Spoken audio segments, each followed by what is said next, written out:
Chasse et 8500 habitants.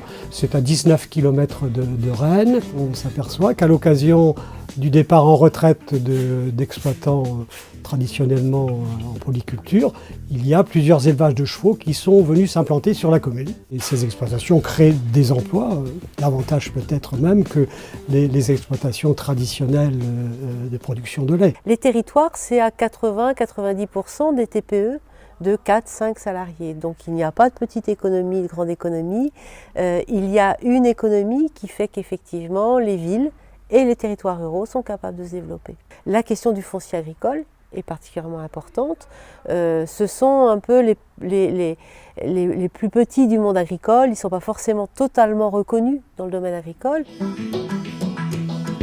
On peut très bien aller du cheval de course jusqu'à l'équithérapie, la balnéothérapie, certaines activités avec une nécessité d'avoir beaucoup de terre pour de l'élevage intensif, d'autres activités comme la mienne qui sont plus restreintes mais sur lesquelles on est sur du haut de gamme et qui sont pourtant tout à fait viables. Donc c'est vrai que l'étude de ces dossiers, je le comprends, reste quelque chose de difficile en commission pour l'attribution des terres. Le fait qu'il y ait une convention entre la région et la SAFER permet effectivement que du foncier puisse être attribué effectivement à ces agriculteurs un peu spécifiques que sont les éleveurs ou les exploitants de centres équestres.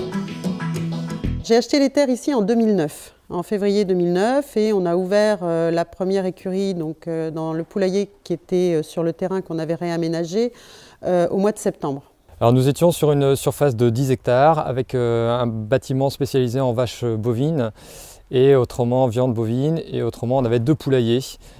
Donc qui avait été spécialisé en poulet de Janzé. Je ne trouvais pas d'installation me permettant vraiment de pratiquer ma discipline qui est le dressage dans de bonnes conditions. Cyril Balloire nous a accompagnés sur le projet pour qu'on monte un dossier qui soit cohérent. Donc depuis 2009, Caroline maintenant est bien installée, son activité est en plein essor. Elle a reconstruit effectivement sur ce site de nouveaux bâtiments, de nouvelles structures. Après quelques années d'activité, je me suis rendu compte que j'avais un petit peu trop de terre à gérer. Certes, elle en avait un petit peu trop, donc il y avait ce projet d'Isabelle de pouvoir délocaliser son centre équestre. Isabelle était déjà en relation avec la SAFER puisqu'elle cherchait des terres depuis une dizaine d'années. Il se trouvait que une surface en tout cas était disponible pour la recevoir sur ce site ici.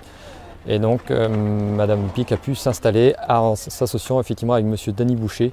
Donc on a eu une délocalisation et une installation d'un jeune agriculteur. L'activité ici, l'activité principale à la base, c'est quand même d'être un centre équestre, donc pour la pratique de l'équitation du plus jeune au plus vieux. Ça a avancé assez rapidement avec la SAFER, par le fait aussi que Denis étant jeune agriculteur, on a une grosse facilité au niveau de la SAFER, une bonne prise en charge. Cyril, on l'a connu pareil en même temps que le projet, donc ça a été notre interlocuteur par rapport à par rapport aux terres qu'on a achetées ici, le bâtiment, etc.